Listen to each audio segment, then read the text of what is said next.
righty. All right, so it is Friday, December 5th.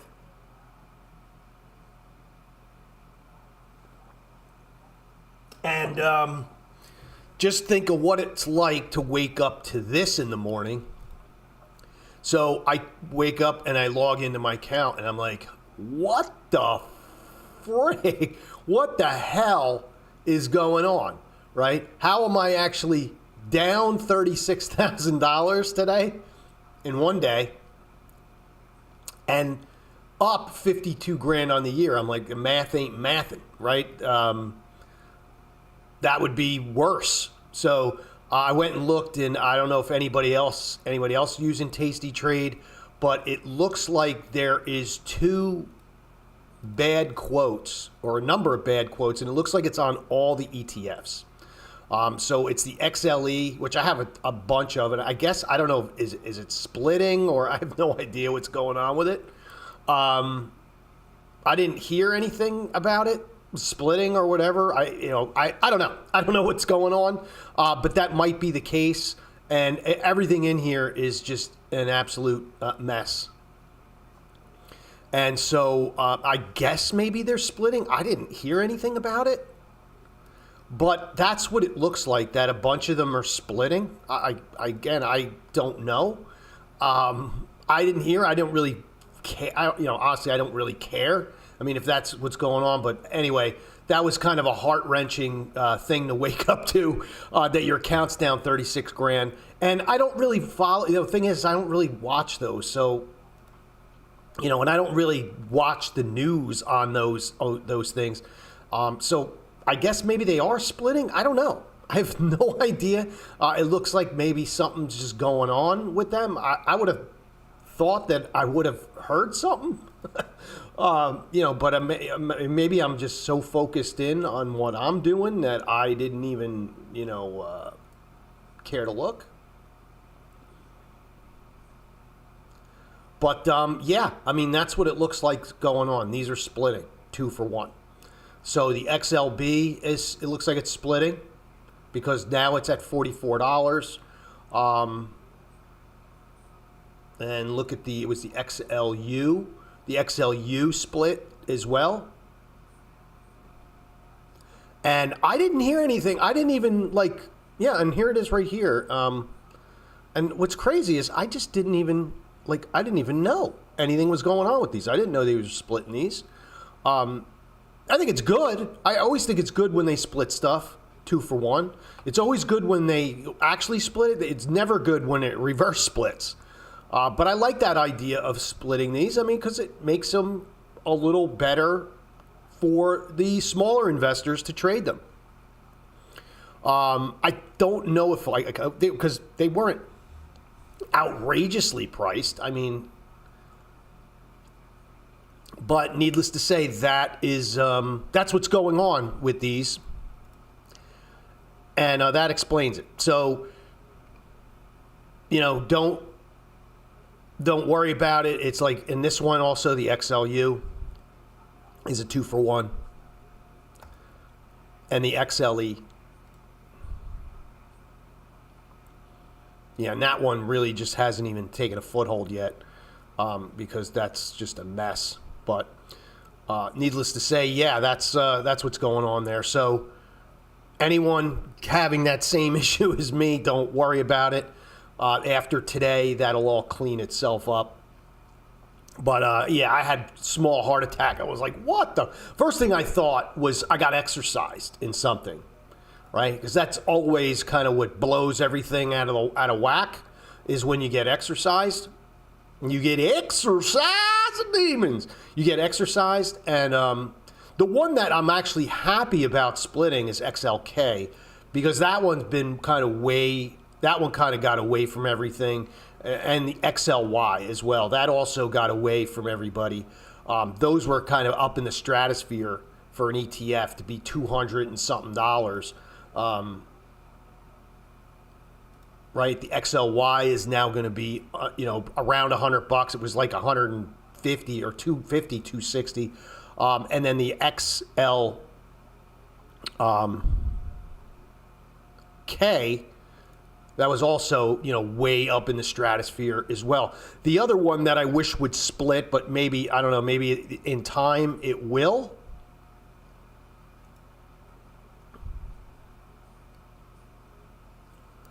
is the XLV, which is the healthcare one, which I actually like. And, the other one, but I don't know if they will, would be the XBI.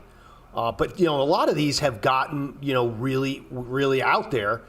And they were designed, like here's another one, XHB. These were designed for small investors. And so that was probably the reason why they decided to split them. I guess. I don't know. I didn't hear anything about it. I didn't pay attention. I'm sure they made an announcement about it. They didn't just come out and say, oh, yeah, we're going to do this today. But what it will do, if you're trading options, if you own it, it's not going to really be an impact for you.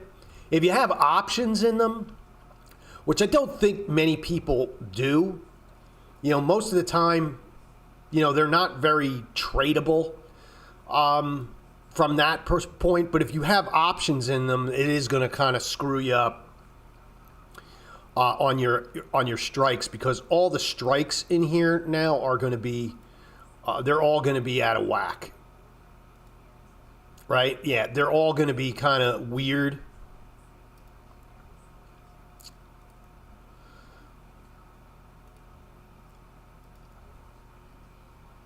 I wonder how they figured that out as far as the expiries go. Because it doesn't look like it got weird. It got too weird. Because sometimes when they do have a stock split, things get weird. But they look like they have 50 cent wide options. And so that's maybe how they kind of cleaned it up. But anyway, needless to say, then I guess the story of the day today is Netflix. All outside of that weirdness. So just be aware, there's a number of ETFs, mainly the Spider ETFs, the State Streets, the XLE. It looks like the XLE, XLU, XLY, and XLK all splitting today. 2 for 1. Like right down the middle. So pretty standard one. I mean, nice thing is you're going to get another 100 shares. If you have 100 shares, you're going to get 200, but you're going to double your shares, which is always good.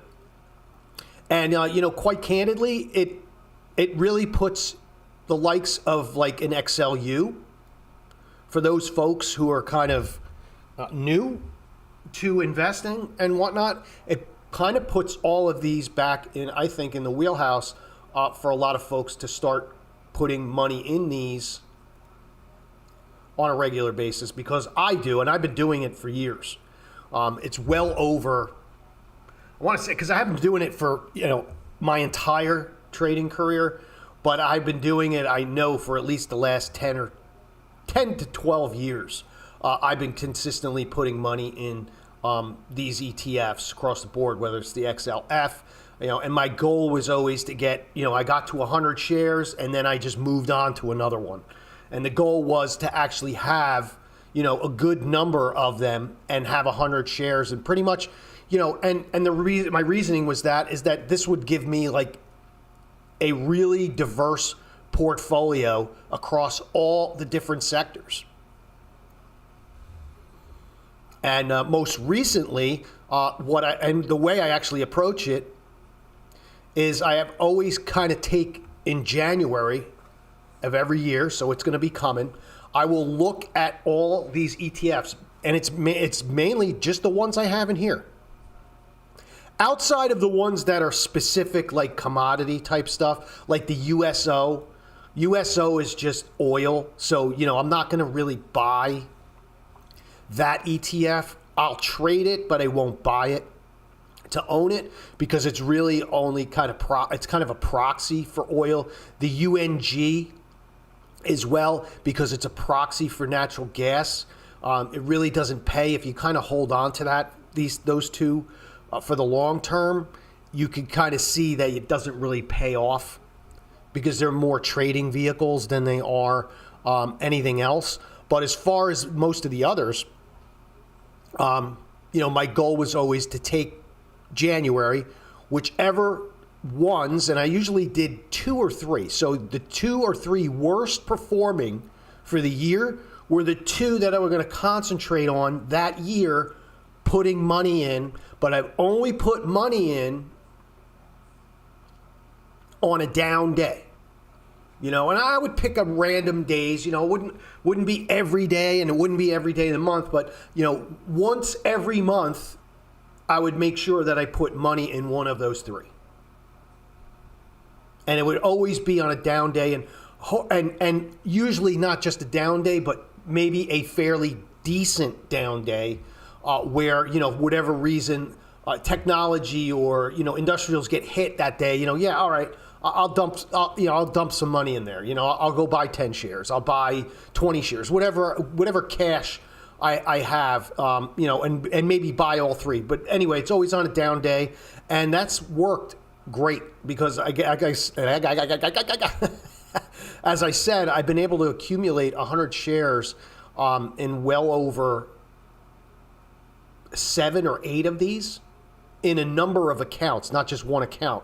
A number of accounts that I have, whether it's an IRA, whether it's a regular trading account, whether it's my wife's IRAs, and at the time when my kids were younger, they were the UGMA accounts, those minor gift accounts. And so anyway, it's worked really, really well, taking that approach. And that's in addition to also buying other stocks, right? I didn't just buy these, I actually do buy, other stocks and whatnot. So anyway, there you have it. Little off the beaten track there on a little, and I don't try to be an investment type person on these broadcasts, because I'm not licensed, and I'm not licensed to give that kind of advice. And I don't like to give that kind of advice because, there's a number of assholes out there who actually do this shit for a living, who will come after you and attack you, and report your videos and everything else. Be like, you're not a licensed guy, right? You know what I mean? It's like, all right, whatever. So I got to be a licensed guy to tell people to buy ETFs. Oh, sorry. You know what I mean? So anyway, so that's why I usually stay away from that sort of content in general. But you know what? I figured I managed to talk about it right now because there was a problem in my account. And so there you have it. Anyway, Netflix. Under some pressure today. I mentioned yesterday that it did not look good here for Netflix short term. And I was looking to take a short position, and I'm really looking for, I'm not looking for this to collapse, but I think around $90 looks like a really good target for this to kind of find its legs here short term. This chart overall, from a technical perspective, does not look very healthy. But if you take this out, and you look back, Netflix has had a really, really incredible run. So in a way, a lot of this movement to the downside is relatively healthy. I mean, I have to say, I am long-term bullish on Netflix. I have a number of long positions in Netflix, but those positions are out. They're way out in leaps. So in other words, I'm out well out to December of next year and even January of 27 on Netflix, because I am bullish, that far out, but it's short term. I'm not. I believe that Netflix is going to go through a pretty decent consolidation here, and I do, I'm targeting about $90. It comes out to about 92 and change, but I would target that, and then I put my money where my mouth is. And I never just spew garbage, because to me, at the end of the day, it's like, all right, you drew this thing on the effing chart, and you went through all this stuff, and you painted it up nice like a third grade art student. But what was the trade? Did you go short? And if you did, what the hell did you do? So what did I do? Here's what I did. I did do some Netflix. Let's bring it up. I don't want to look at that mess because that looks heartbreaking. Oh, options. Yeah, you can see here too, like some of my stocks here, especially Campbell Soup has just been a piece of junk since I've had it. And I've had that stock for a long, long time. That is kind of one of the legacy holdings in my account. As well as Comcast, too, is another kind of legacy holding that I've had probably for over 20 years. And I've reduced my position in there over the years. But that one's kind of I'm kind of smoking some hopium with that maybe it'll make a turnaround. But just that one's another one that's a piece of crap. A piece of crap. It is a piece of crap. Netflix. I'll get to it. Here we go. Netflix. So yesterday on Netflix, I did this calendar spread, and I think I actually talked about it, and I actually think I went into it. I think I went into it when we talked, or when I did the broadcast yesterday. So, and so I did do that trade. It's going to look pretty good today. And again, my bail point on this is going to be around that $92 range in Netflix. Now, if I were to go into this trade today, and if you want to follow through, and I may add on to this, because as I said, I do think that Netflix is going to go into a bit of a consolidation. And you can see, look, I have some other stuff here. And, it's all bullish, and it's not doing too well, but right now, this is actually, so I'm going to add more negative delta to this position. And if I was going to do this today, I would do a very similar trade. Am I going to be all right here? What did I do? Here. I would do a very similar trade as this, it was a calendar spread. So I sold January and I bought February. Right? I bought Feb. So instead of doing the 195 here, I would likely step this down and possibly, if they have, I don't know if they do, but if they have like a 97.5, which they don't, but they do have dollars, they do have dollar wides all the way down here. I would stick in this area right here around the money. But you have to see if they have a February. I would do like I would either do the 99. I don't know if I would do the full-blown 100. Here, I would go out of the money just a tad. Let me look at the Februaries. I would go out of the money just a tad. If you can. There is a 98. So I would do a 98 in February. And in January, let me get rid of these others. I hate when I have the weeklies up here because it confuses me. There you go. I would do the January.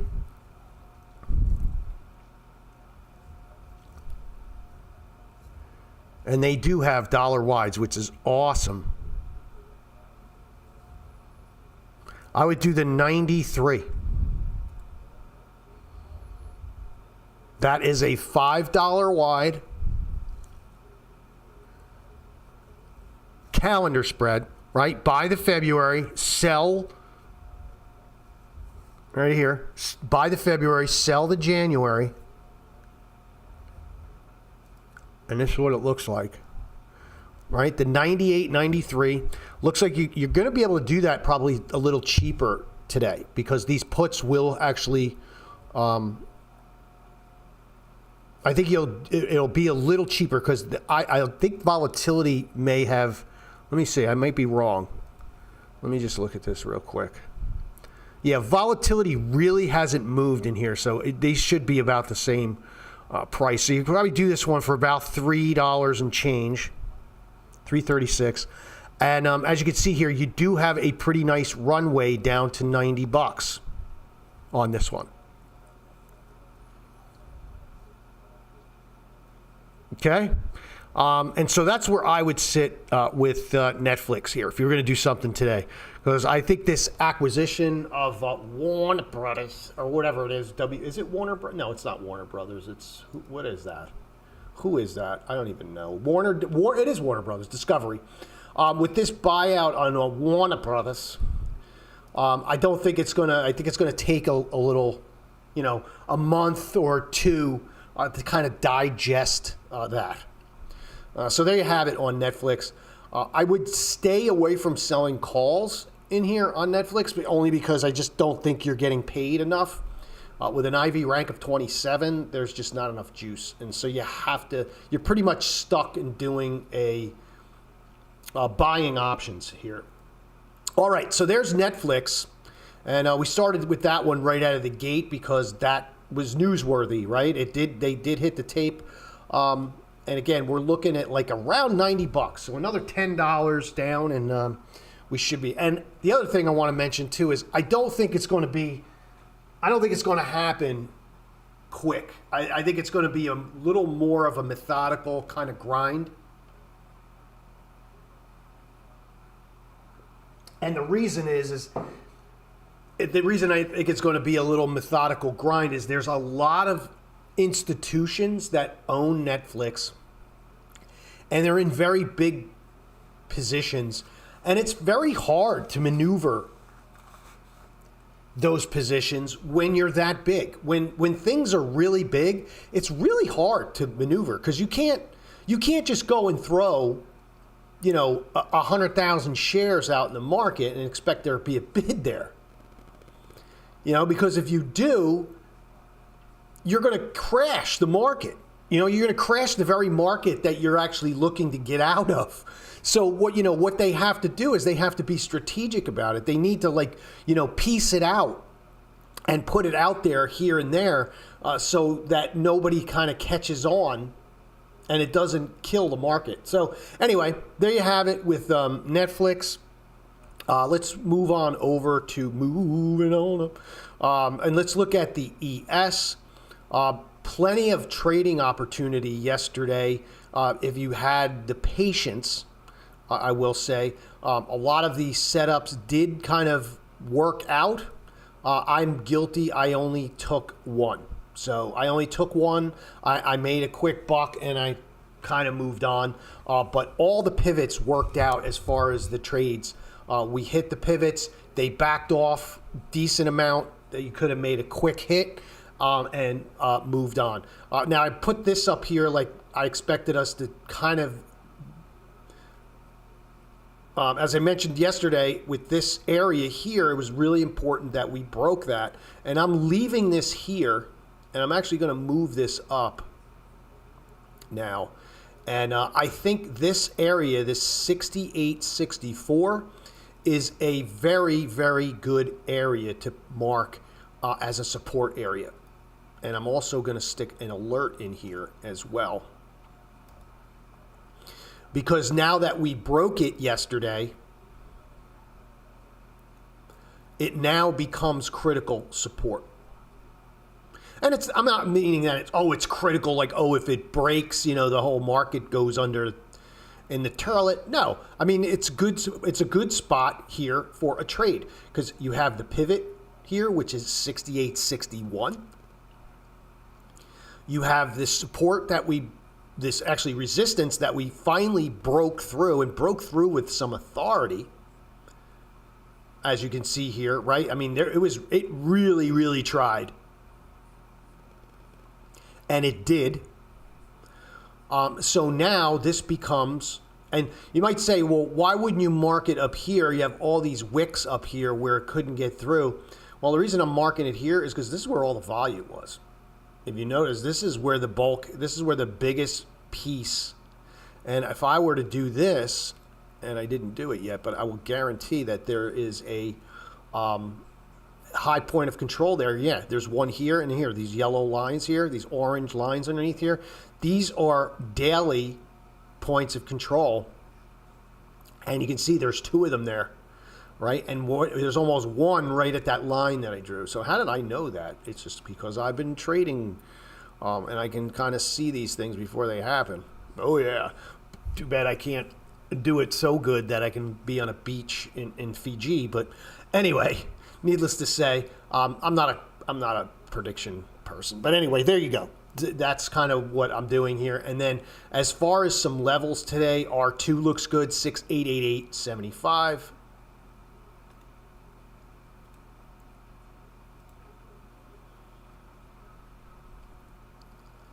Let's take a look at. We still have this area up here we have marked. We also have the other alerts, which we set, which is 6894.75. We also have 6901, which is that 6900 number.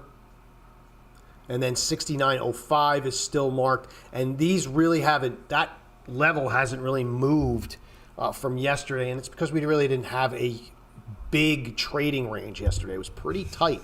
And as the trading ranges here kind of tighten up, we get kind of closer and closer to a more explosive move. And I don't mean, going up or down.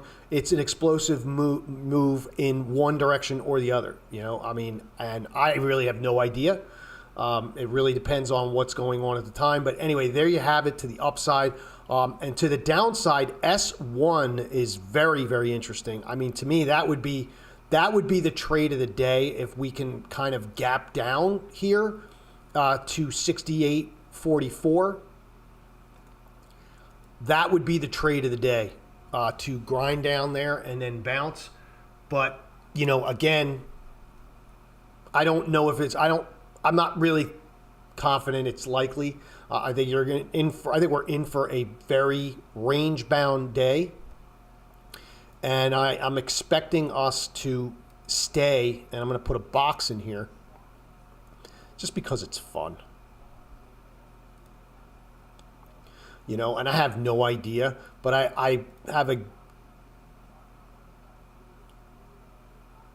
I'm looking for us to stay in here today. That's where I'm expecting us. I don't think we break out. I don't think we really break down. This would bring us, even touching back down here would kind of put us back where we've been almost for the entire week.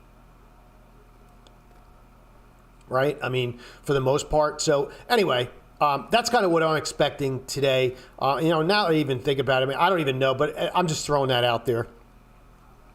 And so those are the levels on the ES. Again, I wouldn't go out of your way to trade today. I think today's the perfect day. Today's a perfect day to do nothing. It really is, folks. Do a couple of things. Make it a cleanup day.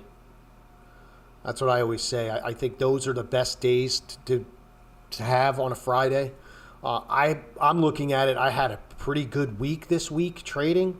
Not only trading futures, but also trading some, doing the options. I closed a ton of positions this week that all worked out. And I'm looking at it that way as well. So on the Russell to me really kind of looks like it's in play, more so than the other indexes. We got a really nice rally in the Russell yesterday. We continue to get a good rally here.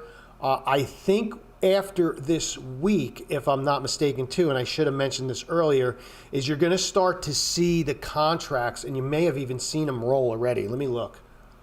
Because I'm going to look in Thinkorswim, but I think Thinkorswim's actually late to the party when they roll. Let me see if they rolled yet.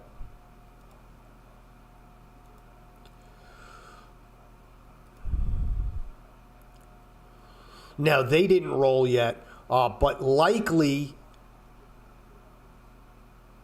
you're starting to see some, right? It's not complete, but next week, it's important that next week you will likely see these flip by Thursday. Usually by that Thursday,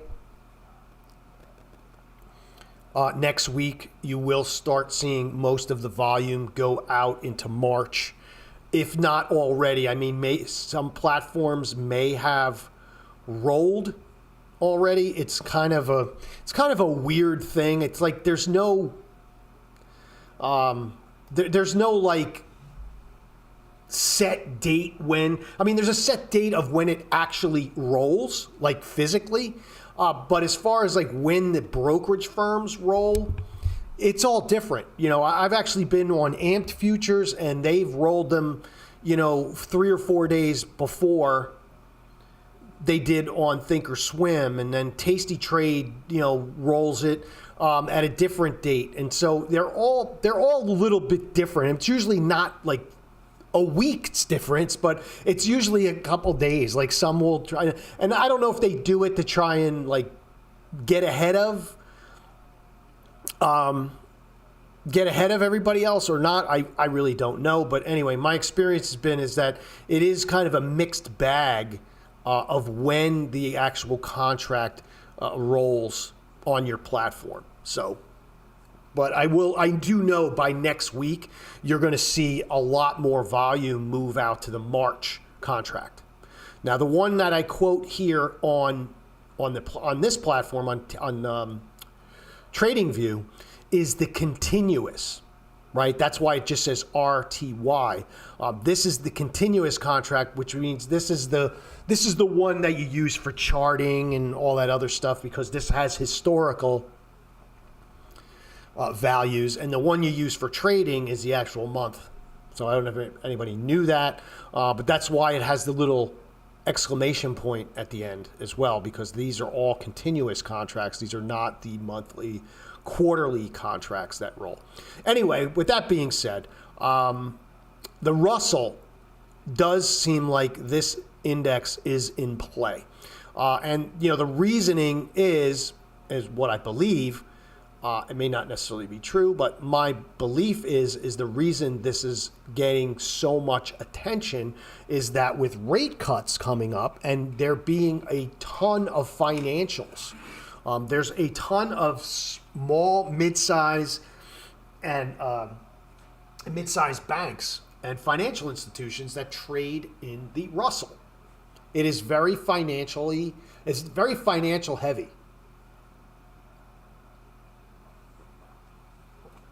Anyway, as an index. And so I think that's, you know, this is the market trying to get ahead of that with those banks, because let's face it, the big banks, they don't give a crap where interest rates are as much as they don't care. They have the capital to do basically whatever they want because they're basically a money center bank. So, but these smaller institutions, you know, they're very, very sensitive to interest rates. And with interest rate cuts, it just means that, you know, in the short term, they stand to make a decent amount of money on that spread between the new interest rate and the old one, right, and issuing loans. So anyway, there you have it. And I think the Russell will continue to be in play, but I do think we get some pretty heavy resistance as we get up in the 2550, 2560 range. And as this, and I do believe we hit, and let me look back here. I think we did hit, did we hit all time? No, we didn't quite get there. So all time highs on the Russell are 2566. I believe, right? Is that right? I want to just make sure. Don't want to make sure I'm full of crap. Yes. Okay. So I'm right about that. I just want to make sure. So again, I'm really looking for the Russell to kind of, you know, and I don't think it's going to collapse, folks. I'm not looking for it to collapse. I hope it doesn't collapse. I don't want it to. I don't want anything to collapse. I don't care what anybody says. Look, I mean, I'm going to have trades and I take shorts and do all this other stuff. But I don't ever want to see the market crash. I really don't. And I'm not one of these. And that's one thing I get mad at with some of these people who come out here and like literally their whole freaking career was based on them just piling into the market short for months and months and months, and then just looking for that week or two where everything just goes to hell in a handbasket. And then they finally cheer that, yay, everything that I've been doing for the last 3 months all came true. And it was like, what did you do for the last 3 months, though? Like, you just built up for this position. All right, and it worked out, but did it really work out to where you made enough to justify? I don't think they do. And I don't think they do. And I think, and they kind of keep repeating the same thing. And to me, it's like, just be long the market long term, because it's proven. And look, I could be wrong. There could be the time when we go through this really nasty time, and that could happen. But until that happens, I'm just going to continue to be long term bullish on the market and be a buyer when it goes down. So anyway, with that being said, I do see a lot of resistance up here at the highs, right, which is 2560-ish. Let's see what getting a number. 2566.50. 2566.50. 2566.50. That is record highs. I do see us getting into a little bit of, head smacking, especially when we start getting, because we've seen a little bit overnight here at 25.43, right? We got up to R1. We got up to R1 and we smacked our head. But that's a big candle and that's a big move. And we smacked our head. So as far as today, I don't know. I depending on how things roll here and if things continue to be slow, I'd be willing to take a short up here at 25.43. We came up there earlier. It's a big candle. It came up there with some veracity, but it backed off pretty quickly. And we're kind of chopping around here. I think another test here, you're really going to have to see how it gets up here. I don't know if it gets enough mojo to break through. But we'll see. I think R2 is also a nice spot today.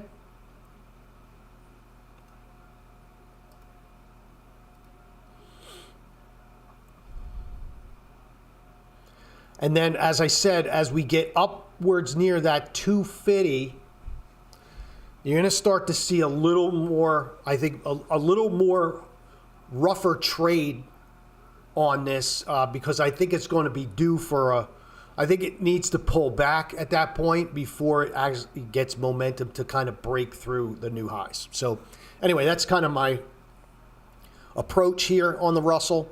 I still think long term next year, I think the Russell is going to be the index to be in. Again, that's just my opinion.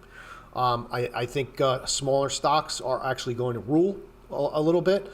And I think there's some exhaustion too. And that's another reason why I'm kind of focused on the Russell is I think there's a lot of exhaustion in these big names. I mean, mostly the stuff that I have here that's considered, like I consider big tech, right? I think there's some exhaustion in these, and it's not that,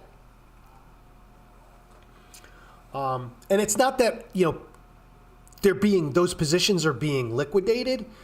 It's just, I think big institutions, money managers, hedge funds, whatnot, are kind of maxed out in their positions there. I mean, they can't grow those positions any longer. I mean, that's another kind of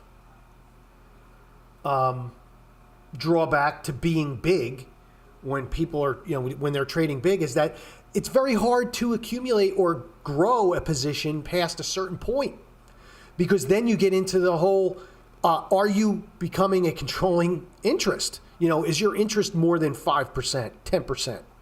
And that becomes something that has to be public knowledge. And sometimes hedge funds and whatnot don't want to be in that group. There's the Ackmans and the Buffetts and those guys and the, who's the other guy? Mark Faber.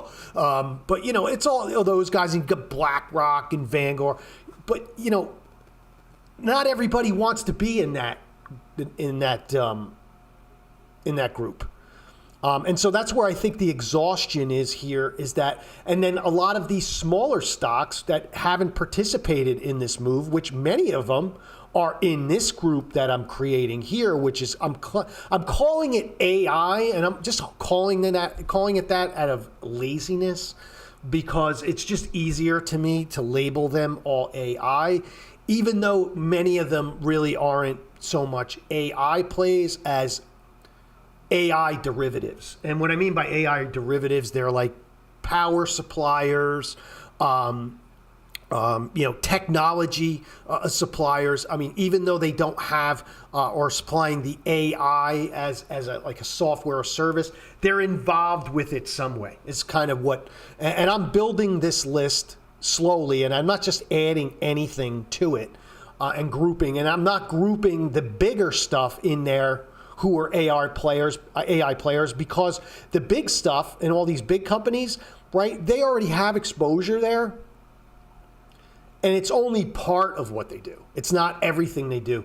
With these companies, most of what they do is related to AI in some way.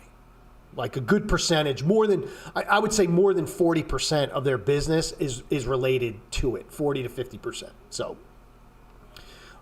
anyway, that's kind of where I've come up with these. And many of these all trade in the Russell. So, that's another reason why I'm looking at the Russell as kind of the place to be in 26. And I think that's the reason why it's beginning to move now, is there's a lot of people in the market, especially big money, that's trying to get ahead of that. So anyway, that's kind of it. I don't really have much of anything else. Bitcoin, I'm still going to stay bearish on Bitcoin here in the short term. I have it marked. I think we're going to breach those lows from back in December. I don't think it's going to happen overnight. I think it's going to be a slow, methodical grind. And the way I played that one was I shorted MSTR. And I just did a simple put spread in MSTR on 190, 185. Now, volatility in here sucks, so I really can't do anything from a selling point of view, so I can't sell calls. So I just bought a put spread. There's a number of others here that you could probably play to the downside. That one, in my opinion, MSTR is one that's probably correlated and closer to shorting Bitcoin, I think, than even some of these Bitcoin ETFs. And that's just my opinion. But I do, and I actually think that it's more than correlated, because not only is it tied to Bitcoin, it's also tied to Bitcoin derivatives, because they're basically borrowing money from their holdings to buy more, right? So to me, it's kind of like a double, in a way, MSTR is kind of like a double. It could be a double anyway, right? Whichever way you feel. It could be a double bullish or a double bearish. It might even be a triple bearish. And the reason why you kind of see it really rip one way or the other, if Bitcoin has a good day, right, you'll see it rip a few bucks, $5-6. But then if it has a bad day, you see it rip down. So anyway, that's it. That's how I'm playing that. I don't really see much of anything else going on today. I'm looking, I see Southwestern Airlines is down, but there's nothing there to really do on Southwestern Airlines in any of these. And I know might look like I'm all over the place a little bit this morning, and I kind of am. But IV rank of 15, I have no interest in that. I see many of these stocks that flew yesterday are off a bit today. We got I see Oklo is taking a bit of a hit this morning. That actually had a big day yesterday, but that's actually down now about $5. I don't own these anymore. I kind of caught them earlier, and I'm since gone. This was one of the positions I got rid of yesterday that I was in. I was in the long, and it came in, and I got rid of it. So that's actually I got lucky on that I got out of there. before it pulled back today. I see Baidu. Let me see how that's doing. I was in a position in that. I got rid of that. That's back up to 125. That's up big today. I don't know what's going on there.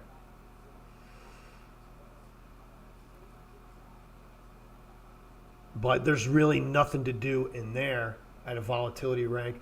And that's it. And then with volatility in general, you got the VIX, right? Let's look at the VIX.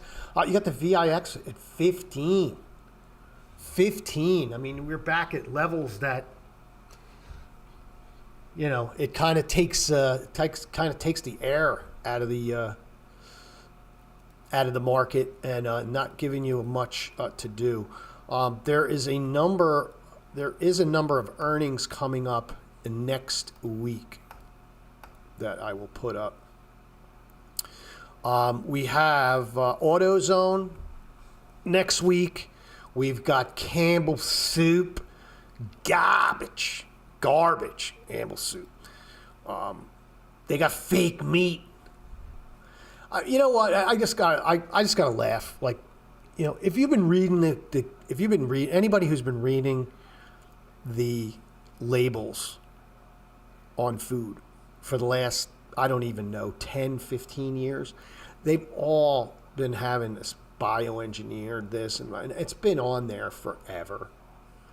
And now all of a sudden, because of social media and some jackass went into the store and went, look at this, oh my God, it went viral, you know, and now you have this guy who, you know, he was an executive, and I don't think he, you know, I think he was just being sarcastic. I honestly think he was just being sarcastic and kind of off the cuff.